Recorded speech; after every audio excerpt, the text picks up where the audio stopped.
Run it up, then run it back. Run it up, then run it back.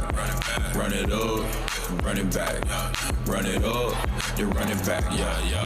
Well, hello and happiest of Wednesdays, ladies and gentlemen. This is Run It Back. We left the show yesterday, guys. Like, basically, we're not predicting anything. Let's just enjoy the ride. What's the point in trying to guess what's going to happen? And honestly, probably the best thing you can do throughout the rest of these playoffs, because yesterday was insanity. We start, of course, with the Pacers and the Cavs. My goodness, historically, we'll be able to look back on this one. Haliburton, as voted most overrated player in the league. The game-winning, this is an amazing moment, giving the Pacers a 2-0 lead. It's a 121-19 victory. He had 19, 9 rebounds, and of course that game-winning three with a second left. Donovan Mitchell, what a waste of a 48-point night. Max Strus had a playoff career high. But the fact that Cleveland, Lou, was up 7 points with under a minute left, I feel like almost deja vu about these types of endings to these crazy awesome games. Are you giving credit to Pacers? Are you attributing a collapse to the Cavs? First things first, I want to apologize to Indiana. I'm a man, and I was wrong. Y'all aren't a boring basketball team. I was wrong. Hey, let's just bury the hatchet. Y'all can get out of my mention. I was wrong. But I'm giving credit to Indiana. Yeah, you gotta clip this. But I'm giving credit to Indiana. You know, in order for a team to choke, you got to give the game away. I feel like Indiana took this game. This was a take. Like, they made two big effort plays right here. Like, that is an effort play right there. The next one that Haliburton got, that's also an effort play. Like, these guys, they just put their heads down and they made play after play to put themselves in a position, even being down 7 points under a minute to go. Like, this is a game that they went out there and took. 36 points in the fourth quarter, 30 of them from free throw line or in the paint. That's just an aggressive basketball team. And they taught the league something. You don't have to shoot threes to get back in a basketball game. You still can be an aggressive team that puts your head down and put pressure on the rim. So kudos to them for doing that. But this was a game that they went out and took and just made play after play. Like, those were two big effort plays. So I say that Indiana took this game. This wasn't a choke job. This was a team that wanted it more. And when you make effort plays like that, you put yourself in a position to get back in ball games and even win them. And that's what Indiana did to me.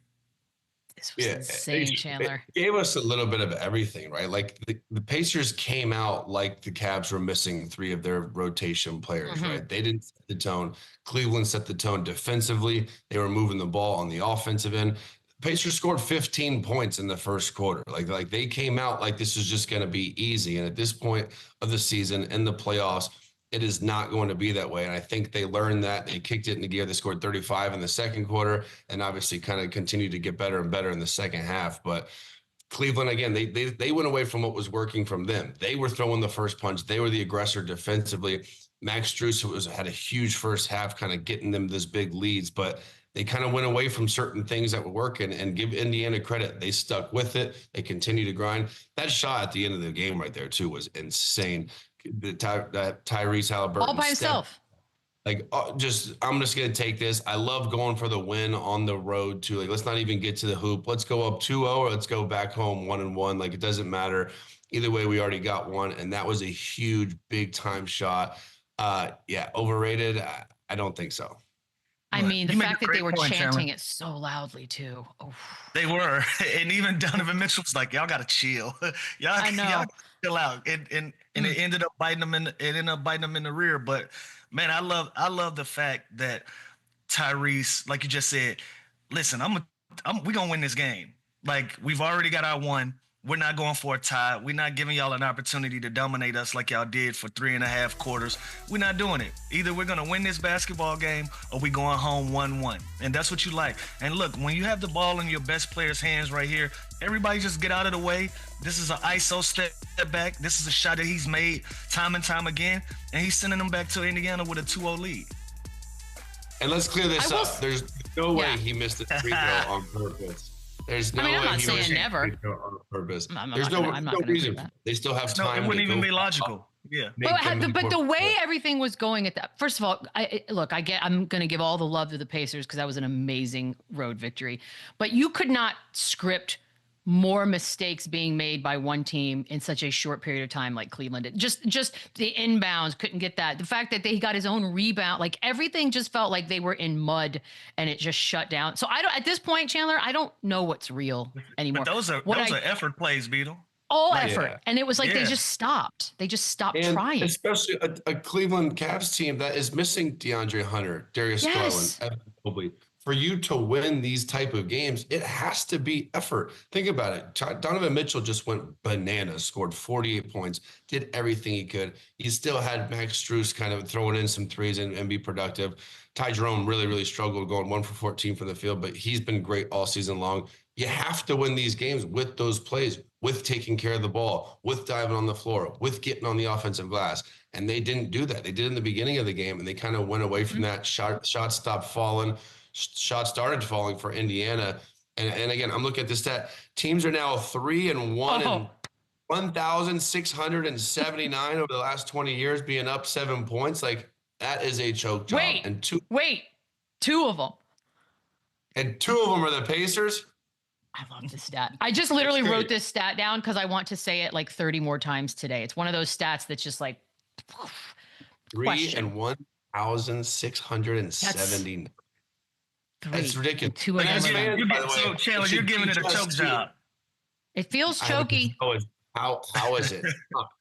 And again, it's not even that's what I'm saying. Some games are given, some games you give away, and some games you take. I look at it like they took this game. Like to get 2 offensive rebounds from the free throw line in the way that they did. Like that's training camp. Those are the training camp drills that you hate, Chandler. You remember we used to have to spend 15, 20 minutes on free throw box outs like we were a little JV AAU team or something where they're like, listen, guys, you got to step in front of this guy and stop. We like, bro, we know. And then 6 months later, it comes back to beat you in a game. But again, to me, when I look at this, these were effort plays. Like Nesmith could have easily just sit there on the 3-point line and box, because his job is to either get the shooter or box out the guy that's right next to him. He attacked the rim. Holly, he could have did the same thing, held his follow through, hoping to make that shot. He followed it up. Like, those are effort plays to me. Like, those are guys that wanted it more. But I get what you're saying on a choke job as well. It's like the perfect storm of the Cavs just put it on a nice silver platter and the Pacers snatched it anyways. Like, it was just so aggressive and perfectly done. The scary part is like we mentioned, the Donovan Mitchell 48-point night just seems like a complete waste. Then he's a little banged up because he and Nesmith were at it, and there was a lot of crashing to the floor during this one.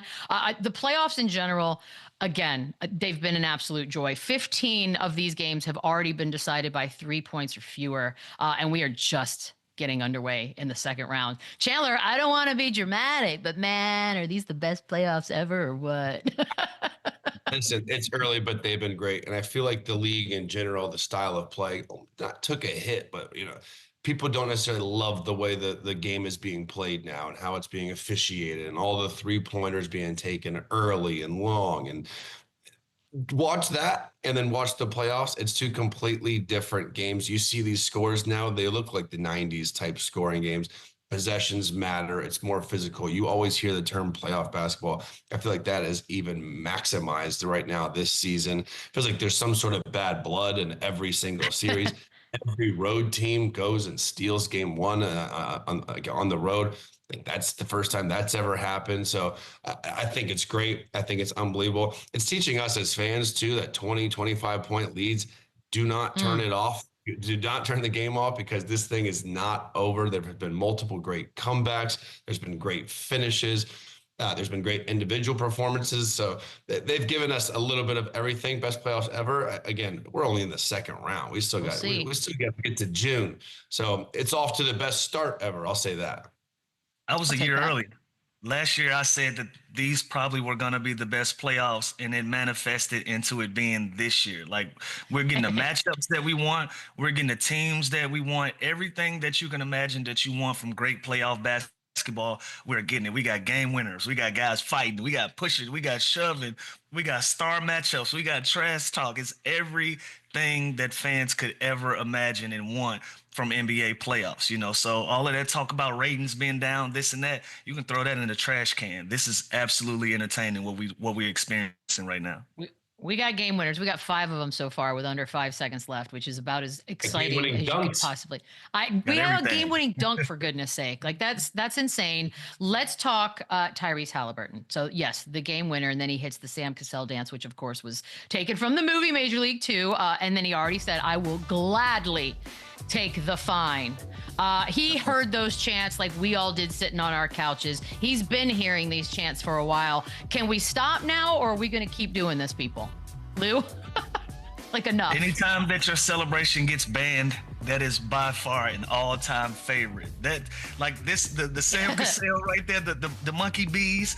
That's one of my one of my all-time favorites, along with the Mutombo finger wave. That's more of the PG-13 version of it. But I love this, and it was appropriate. And again, they're gonna find them pretty good. But listen, write my check with a smile on my face. If I win this game and I'm going up 2-0 back to my home court, and I'm putting my team in a great position to close this thing out, by all means, find me whatever you want. I'm writing that check with a smile on my face. Yeah, this is the most well worth fine that you could ever imagine on the road in the playoffs. By the way, these are two teams too that the Cavs, they had an unbelievable regular season, right? And for some reason, because of the Boston Celtics, for the most part, they still didn't get the flowers. They didn't get the respect. Now they're obviously doomed with this injury bug where they're missing 3 rotation players. The Pacers even flew under the radar even more. Like they started off struggling, kind of wrote them off. There's been like 8 teams that are in the playoffs this year that media, including us, kind of wrote off, including the Denver Nuggets. Like you can go down the list. At a certain point of the season, we're like, man, this window's closing. Golden State Warriors, this window's closing. They trade for Jimmy Butler, and now they're up 1-0. So these two teams in particular, I feel like they really flew under the radar. And now that the Indiana Pacers have a chance to go back home up 2-0 on the number 1 seed, it's incredible. I love it. I love the celebration. I'm still a big fan of the night. I think that I was going to ask, what's the best one? Is the night the best one? Night's pretty new. It's a new one though. It's a new classic. Are we talking celebrations across all sports? Because I like some of the wrestling ones, quite frankly. And that has been used in the NBA. I don't watch that riffraff. Oh, now we're going to act classy. Here we Chandler, go. we're doing this? Here Okay, you know what? I'm going to take a break and just yell at Chandler. Just kidding. I'm not allowed to do that. We got to talk the Cavs side of things. Because honestly, I'm watching this game yesterday, and they came out so strong. And you thought, okay, it's kind of weird that they're leading so much with their 3 guys on the bench. But here we are. Should have known, by the way, that it wouldn't last that long. Donovan Mitchell did so much. And first, let's talk about where he is and why we don't possibly mention him when we do talk top guys in the league, Lou. I feel like he's just not in that conversation regularly. Here's my opinion on why he's not in that conversation. In Utah, he was part of that conversation with the top guards. But when he got to Cleveland, he became part of a duo. He became like a Jason Tatum, Jaylen Brown type of thing. Now you're part of a duo. The other guys that are in those conversations, LUKA, SHAI, Steph, Ant-Man, they're still solo artists on their respective teams. Like even Steph, you add a Jimmy Butler and LUKA plays next to LeBron, but they're not really considered like duos. You know what I mean? And that's just my personal opinion why he's not mentioning it. Other than that, the talent is there, the impact is there. He's an all-star caliber guy. He's a superstar in his own right. He should be mentioning that, but the only thing that I can even point towards is he's just part of the duo conversation. So instead of being considered one of the solo guys, he gets mentioned in who's the best duo. He's in that conversation. That's my opinion.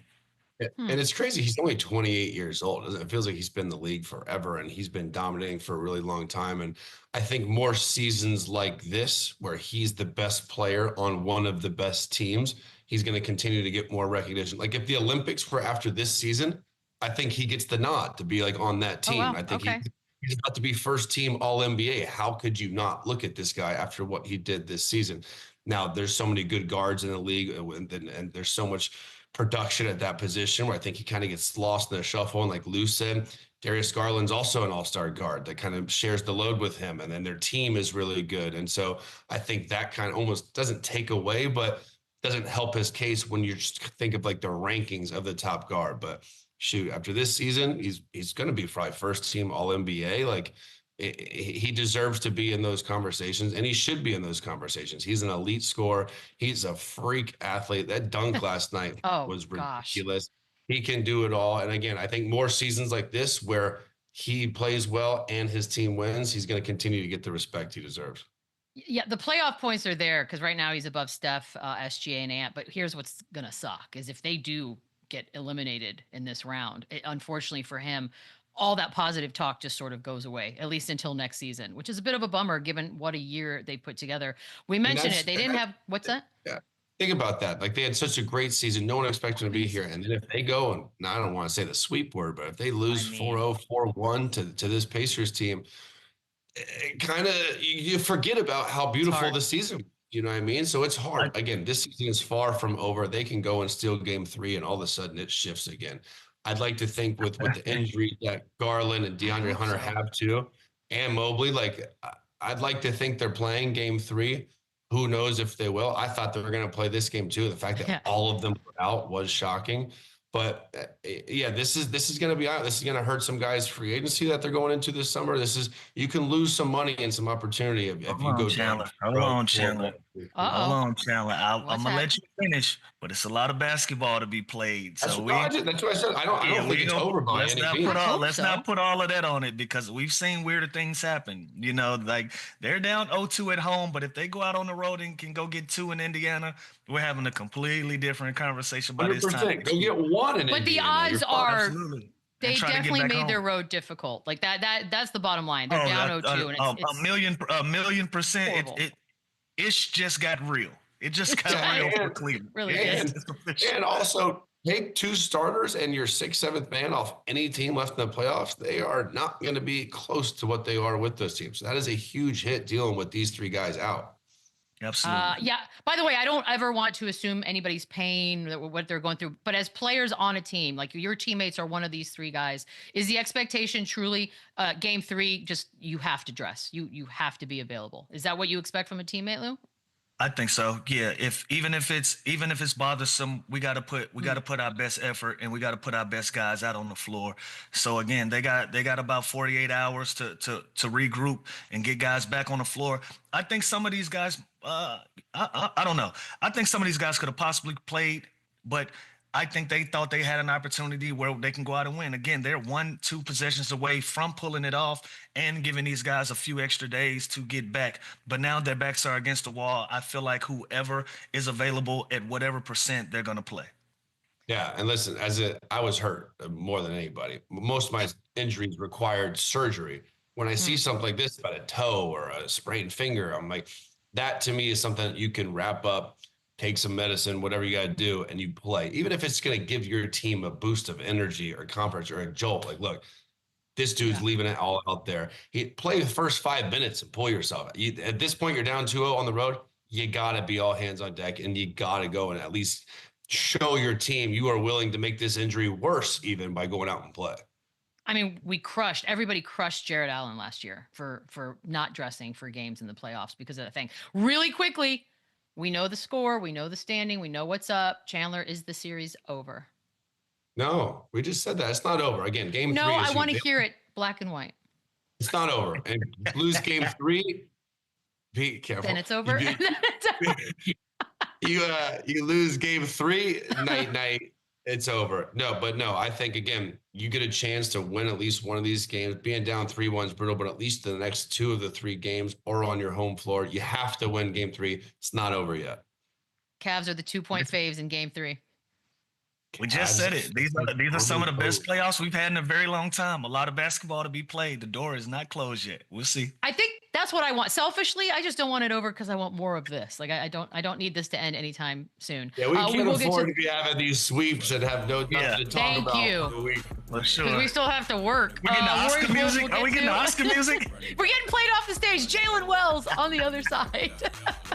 Run it back, run it up, run it back, run it up, run it back, run it up, run it back, run it up, and run it back, run it back. I'm the one that's putting numbers on the board. I got this. Jaylen Wells, he owns the night. And we know what to rock with. Ain't no way to stop this. You know that I got this. He owns the night. He joins us now. Jaylen Wells on the show. I hate even bringing this up, but obviously the last time we saw you out on an NBA floor was a horrible ending to the regular season for you with a few games left. The broken wrist. Number one, most importantly, how are you doing? And secondly, did you even bother to go back and watch any of that? Are you good? Yeah, I'm doing great. Definitely feel a lot better. I probably watched that video probably 100 times. I think right when I woke up, I was like, someone got a video of it. Yeah, I was rewinding it, slowing it down. Why are you looking to see like, oh, this? What you looking for? Yeah. Yeah. What's well, happening? first for about like the first 5 minutes when I woke up, I didn't remember what happened. So it was slowly like jogging my memory. And yeah, I was just curious. My dad works in the ER, so he's seen the worst, and he's told me a whole bunch of like different stories. So that type of stuff doesn't really like get to me. Okay, that is the perspective we need. Okay, that is a totally different story. Now I get it. That's a little comfort you had that we didn't know about. Yeah. Jaylen, obviously the series didn't go the way you wanted to against Thunder. You guys get swept, but both Ja and Scotty say that you guys could have beaten the Grizzlies if Ja didn't get hurt. Obviously, you were out, you were banged up. Do you agree? Do you think you could have been a completely different series if you guys were fully loaded? Yeah, of course. Of course I'm going to say that. I mean, I believe we had the tools to beat anyone. And I said at the start of the season, I'll say it now. I mean, yeah, when we're fully healthy, I think we're one of the best teams in the league. And so now with you guys out and the Thunder in, I feel like people always wonder, do you now pull for them since they beat you, or are you really just don't give a damn who wins at this point? Yeah, I'm really just a fan of the playoffs. I love seeing just the really good games. It's been a really good playoffs this year. That's a good answer. Good answer. Having that first round matchup with OKC and where they are in the playoffs, do you see a team beating them 4 times, or can you see them losing to Denver? I mean, after the game last night, I was surprised. It was a great ending. I mean, Denver's a great team. I mean, you have Jokic. He's done it before. So I think if they were to lose to a team, it'd be a more experienced team like Denver.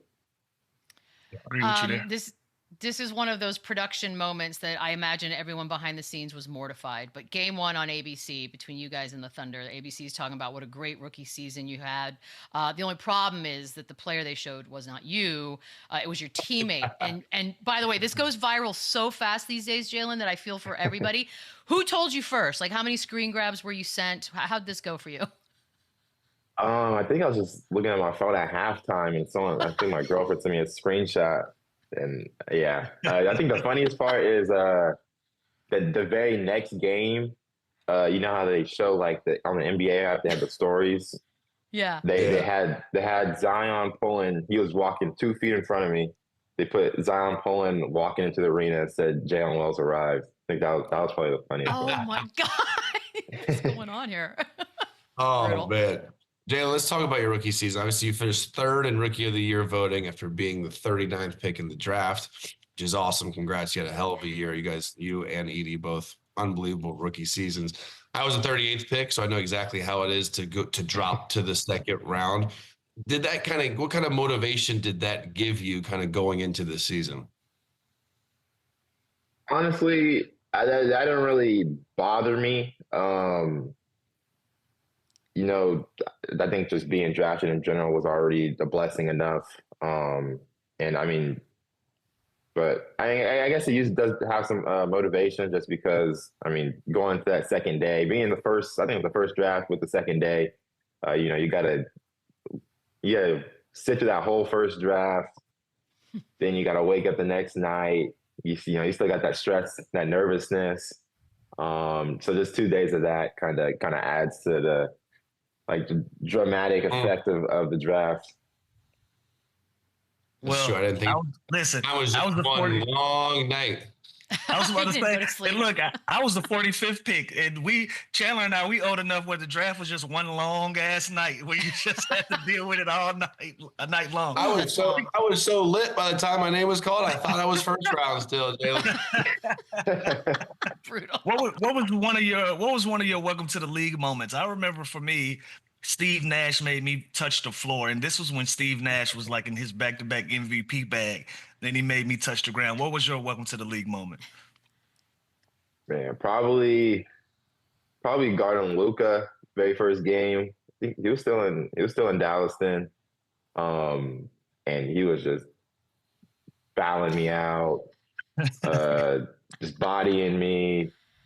I'd come off my toes for half a second and it's foul quick. I think that also happened with Lloyd Marketing. Very first game of the season, they threw me on Lloyd Marketing. I think I got like 4 or 5 quick fouls. So I think that was probably the biggest thing, just learning how not to foul. That's like an eye-opening quick moment for you. Although, okay, so let's do a positive moment then. How about this little number over Wemby? I got to imagine at this point, Wemby being the physical beast that he is, everybody that gets a moment like this has got to relish this, right? Here we go. Boop. That's something. Oh, no. Cashing. Come on. With 11 on the clock. Come on. Yeah, that's probably one of my favorite highlights ever. Ever. Okay, good. Yeah, I practiced. I think I practiced the 1-3 so much, and I told my coach, like, I hit the last 4 in a row, like it's going up. I'm shooting the 1-legged 3.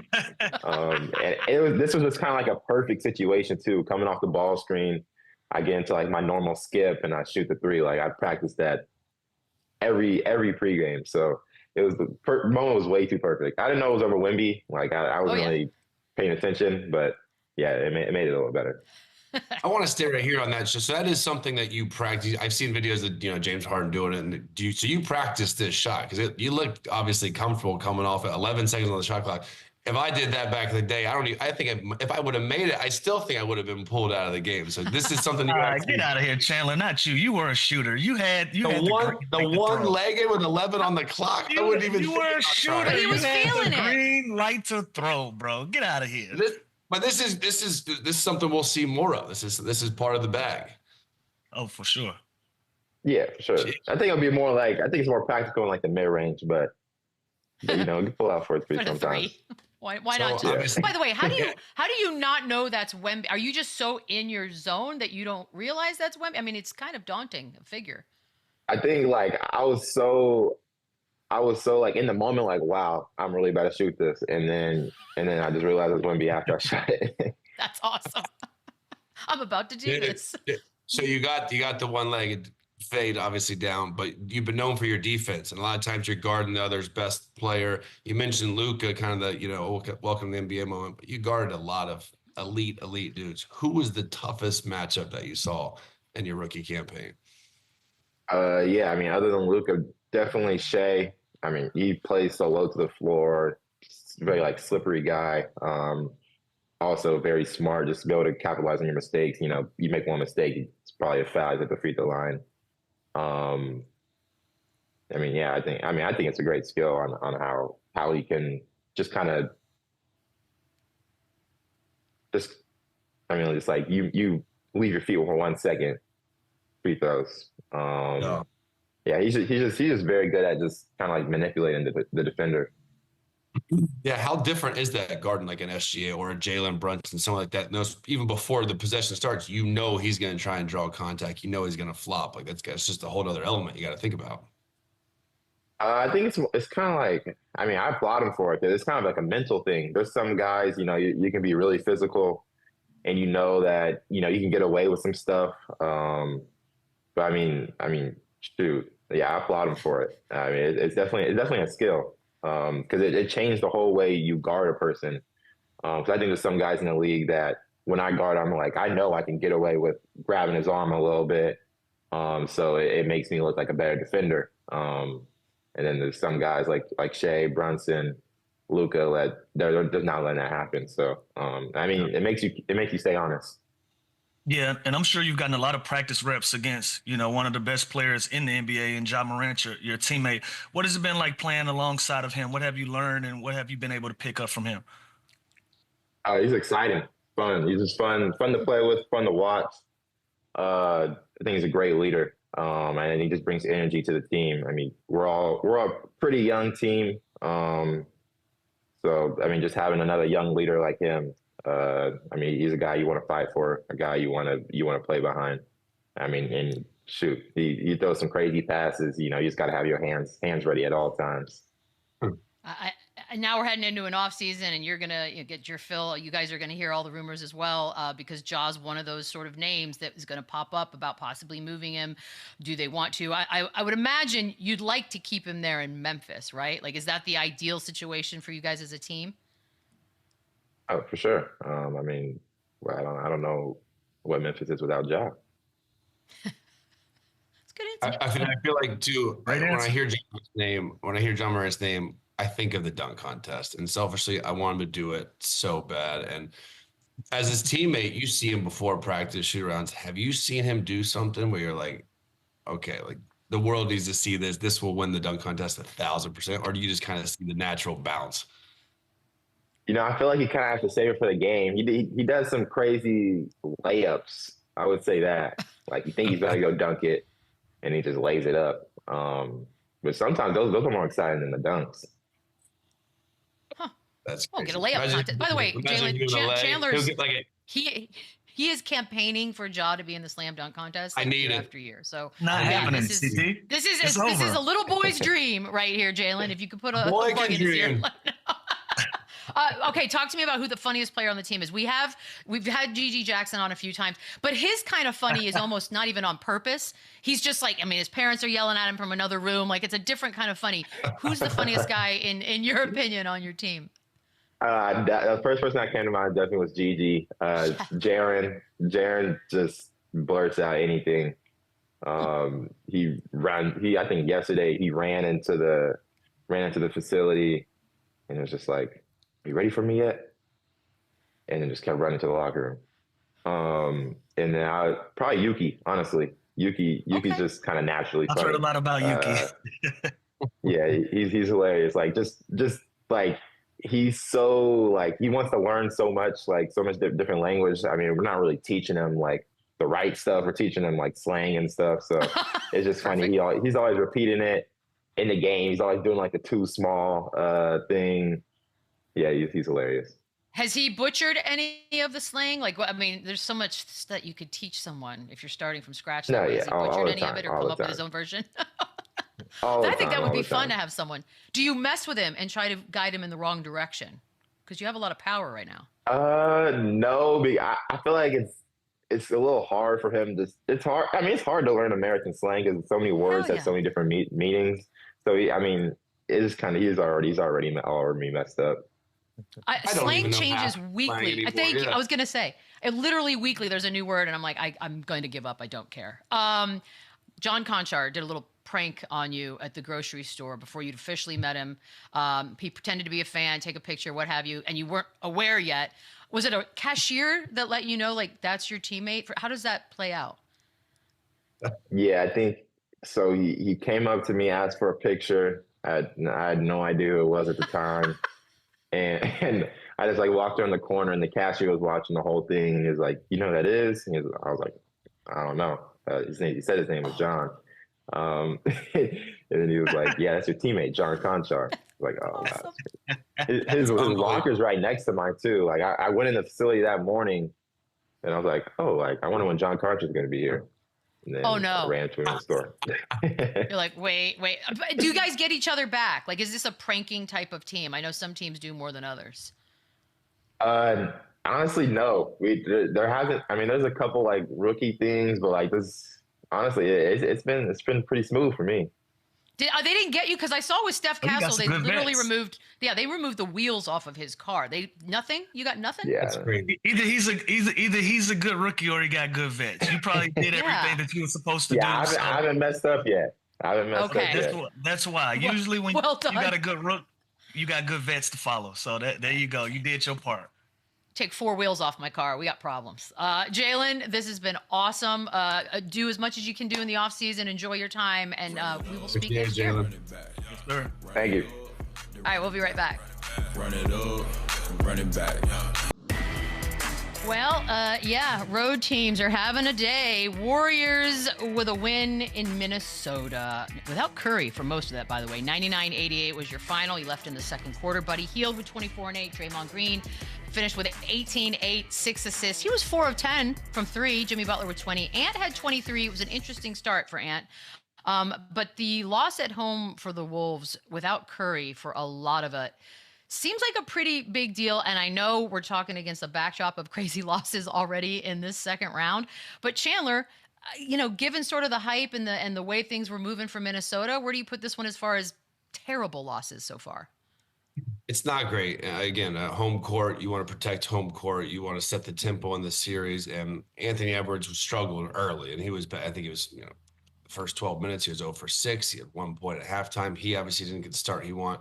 But Steph Curry goes out. You almost think that's an advantage for the Timberwolves, but it just shows you the Warriors are still capable of beating you without their best player. They are such a good defensive team. Like the way they were clamping and talking and switching and covering certain actions last night was so impressive. And I can't help but look at the Jimmy Butler trade. Like the impact he has on both sides of the floor really is unbelievable. And right now, hamstrings are nothing to deal with. Like this is usually grade 1's like 7 to 10 days, and it keeps getting worse and worse. So we're looking at a possible situation here without Steph Curry for maybe this entire series. Now, who knows how bad it is, and again, a hamstring, it can linger if you continue to play on it and it gets worse, but they still have enough, clearly, to beat the Timberwolves. The Timberwolves are going to be better. I don't think they're going to play this bad game too. They'll make adjustments, but Buddy Hield went nuts. Draymond had 18 points.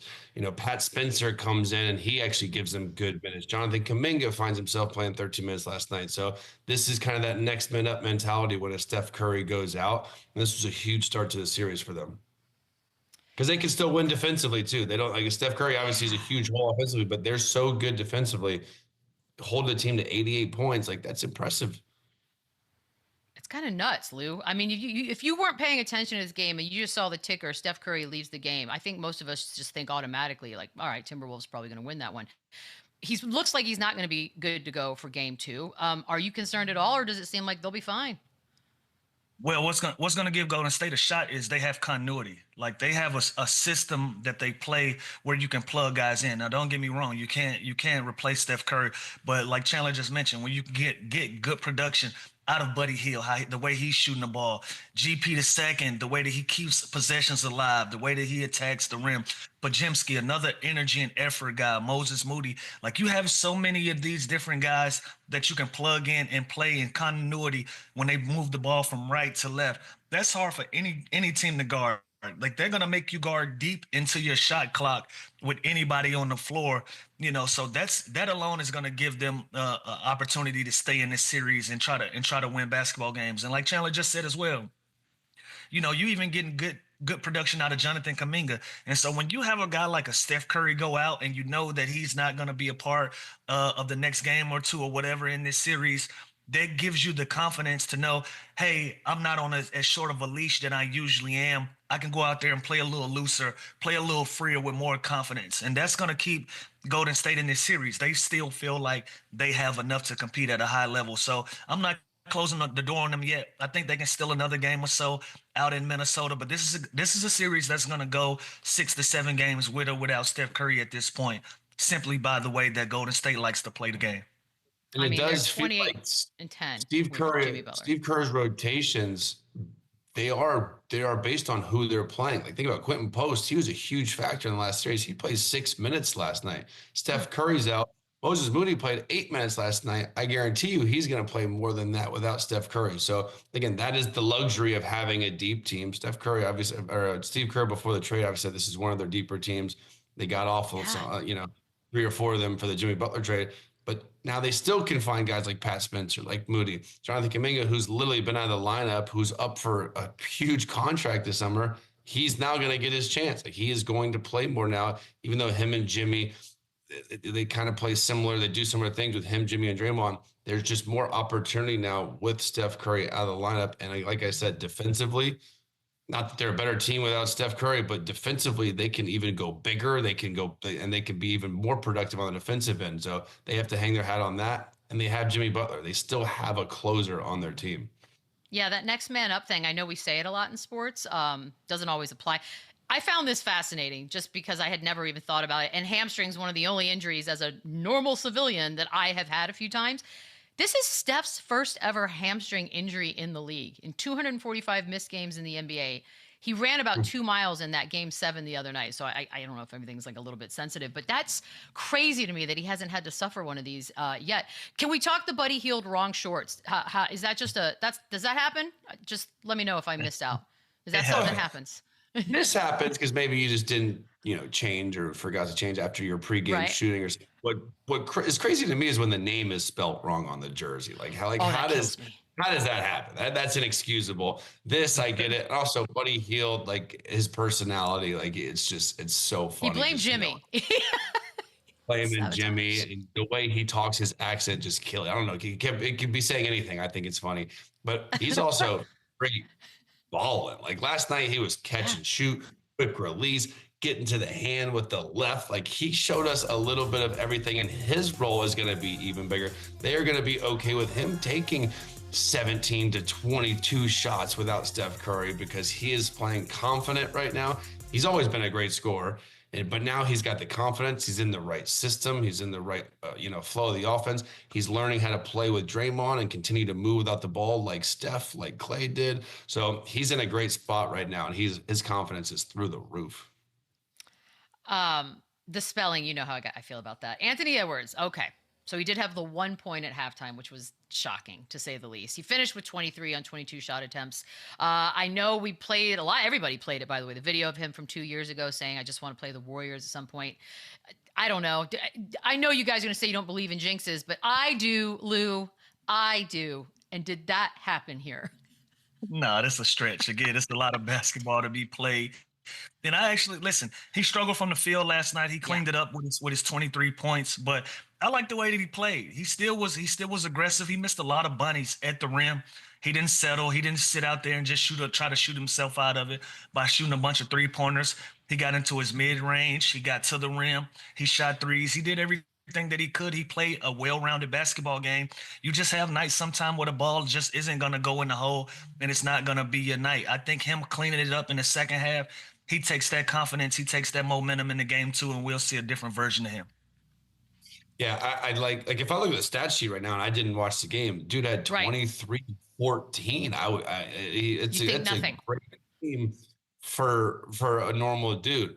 It's one of the worst games I've seen him play, and not even just he just settled a little bit early. Once he got in his flow and he got downhill and he got to the rim and he's and one and then he's trash talking, that's where he's at his best. So I like him to do that early, not settle for his jump shots. He didn't make a jump shot, I think, till the first 3-pointer he hit late in the game or in the second half. So again, I think he's going to be better. Their whole team is collectively going to be better. They're going to have to kind of change certain ways that they're playing, especially when the Warriors go small like that.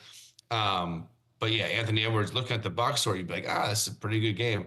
He's going to be better because he wasn't very good game one. Chandler, he had that one field goal percentage killer of a possession where he missed 3 layups in a row on one possession. And that's your you hate it as a player. If you miss 3 shots in one possession, that messes up your, like if he doesn't do that, he's 9 for 18 and we're having a different conversation about with 11 rebounds instead of 14. Yeah, it's a completely different stat line. But like I said, shooting only 5 3-pointers in this game, I like this version of Ant Edwards when he's attacking the rim and he's putting you in a position. You're either going to have to foul me or I'm going to finish at the rim. Last night, he just didn't have his touch bag with him. But like I said, I think those are going to be things that he clean up, and we see a completely different version of him. And on the flip side, if you would have told me Anthony Edwards took 5 threes game one and Draymond Green took 10 threes, I would think you're on crazy pills. But if they're going to guard Draymond like that, he's got to shoot the ball. He's got to quickly go on a dribble handoff so there's no one showing on that. Like he's got to do exactly what he did. And I think he'll take making 4 out of 10, shooting 40% from the 3. I was curious immediately when Chris Finch did his sound afterwards, what you guys were going to think about it, calling out Ant publicly. Here he is. And it starts with Anthony. I thought he struggled early, and then you could just kind of see the light go out a little bit for a while. You're the leader of the team, and you got to come out and set the tone, in all ways that happens. And if your shot's not going, like you still have to carry the energy, so. I like it. All right. You like it, Lou? Why? Yeah, I like it. It was fair. It was fair. And again, this is the playoffs. You got to hold everybody accountable. And if your teammates see you holding your best player accountable from start to finish, that trickles down to everybody. That makes everybody kind of tighten up. Let's tighten the screws up. Let's go out here and play. So when you start at the top, it just makes it easier for everybody else to fall in line. And so I like it. I like the tone. I like the context. I like the message. So I thought this was appropriate for where they are in this series. Yeah, and could he have said this to him one-on-one as office? Sure, but he did it respectfully. Like Lou said, his tone, it didn't go at him. I don't think Anthony Edwards sees this and thinks his head coach called him out. I think there's a little motivation behind this. Like, look, I don't care if you're 0 for 6 in the first 12 minutes. Like, impact the game on the defensive end because you are one of the best two-way players. Get in passing lanes, get the crowd, like, still be that cheerful, energetic guy. When he says he sees the light go out, that's not a problem because now the whole other side of your game is being impacted on your jump shot. And that's not who you are. That's not who you're going to be. So I like it. Again, it's early. They're down 1-0. There's so much basketball to be played right now. So you have to do everything possible to get the best out of your players. And Anthony Edwards, he's got to be better. He is their entire situation. So he's got to be better. He knows that. So I have no problem with this. No, I think he knows his guys. I think he knows how to handle them publicly and not publicly. All right, quick break. We have a couple of games tonight. Everyone's back at it for games number 2. We will dissect them next. Run it back, run it up, run it back. With New York and Boston, shall we? Jason Tatum, Jaylen Brown, they combined for 46 points, 14 of 43 shooting in game 1. And of course, we know they lost that one. Chandler, what do you expect for tonight?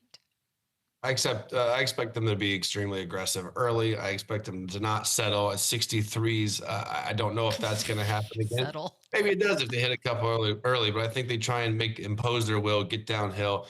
Just crazy. You don't think those were huge upsets. Both the teams that are up 1-0 are double-digit underdogs. Game Stupid. 2 is Why? kind of crazy. I like giving the point. I mean, Boston's so electric offensively; they could win by 30, or they're so unpredictable. But that is a lot of points down. I'm not doing this double-digit stuff, Lou. We're not doing that again. Double digits is a lot. I expect them to be aggressive as well, but I think it's going to start on the defensive end. I think they're going to oppose their will, and they're going to come out aggressive. They're going to be disruptive. Drew Holiday as well, and they're going to establish themselves on the defensive end. It's going to trickle down the offense, and they'll be fine tonight. All right, really quickly on the Nuggets and the Thunder, we obviously know as well. Denver stealing one on the road. Must win tonight for OKC, Lou. It's your guy. There's a lot on the line.